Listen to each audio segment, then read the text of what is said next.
Connect Bharat news live TV पर और मैं हूं मीनू राठी लेकर आई आपके लिए पॉलिटिक्स से जुड़ी कुछ खास खबरों को लेकर। तो चलिए नजर डालते हैं आज की इस खास खबर पर। भविष्य में चौंकाने वाली घटनाएं, महाराष्ट्र की सियासी उठापटक पर सीएम फडणवीस का तंज, एमवीए को तो वही उन्होंने एमवीए को भी घेरा।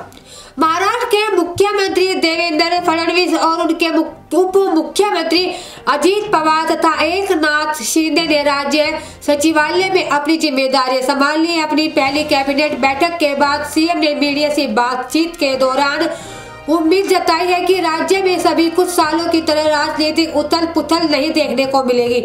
उन्होंने ये भी कहा है कि सत्तारूढ़ गठबंधन महायुति अगले 5 सालों तक स्थिर सरकार देगी।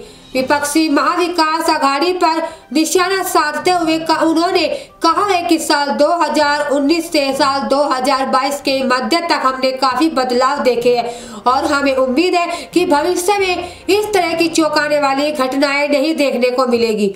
गुरुवार को तीसरी बार सीएम पद की शपथ लेने वाले 54 साल के फडणवीस ने एकनाथ शिंदे की शिवसेना के विरोध के कारण सरकार गठन की प्रक्रिया में हुए 2 सप्ताह को देरी को भी तवज्जो नहीं दी।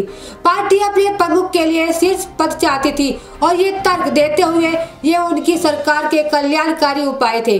उन्होंने सत्तारूढ़ गठबंधन को जीत दिलाई। कब कौन सीएम बना ये भी हम आपको बताते हैं। उन्होंने पदों को बदलती प्रकृति का जिक्र करते हुए कहा कि इससे उनके समन्वय पर कोई फर्क नहीं पड़ता।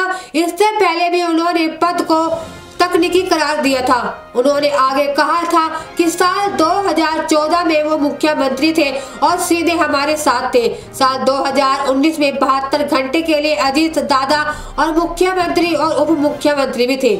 इसके बाद सीधे मुख्यमंत्री थे और अजीत दादा वे मुख्यमंत्री यानी कि फडणवीस मुख्यमंत्री थे। अब दोबारा फिर वही मुख्यमंत्री है और वो दोनों उप मुख्यमंत्री हैं। दोनों आगे कहा उन्होंने आगे कहा कि हमारी भूमिकाएं बदल गई है लेकिन दिशा वही है, गति वही है। जब आप हम तीनों के बीच संबंधों के बारे में बात करेंगे तो आपको कुछ अलग नजर नहीं आएगा। ये बहुत तेजी से फैसलों की सरकार है। शपथ ग्रहण समारोह के अवसर पर वो कहते हैं कि महाराष्ट्र जिस गति से आगे बढ़ रहा है तो वो रुकेंगे भी नहीं। उन्हें ये सुनिश्चित करना है कि सभी फैसले अच्छे से सोच समझकर कर लिए जाए, एक ही गति से लिए जाए। फडणवीस ने जिस चौंकाने वाली घटना की बात की है वो 2023 में शिंदे और उनके विद्रोही समूह द्वारा शिवसेना में विभाजन से जुड़ी थी, जिसके कारण उद्धव ठाकरे के नेतृत्व वाली एमवीए सरकार गिर गई थी।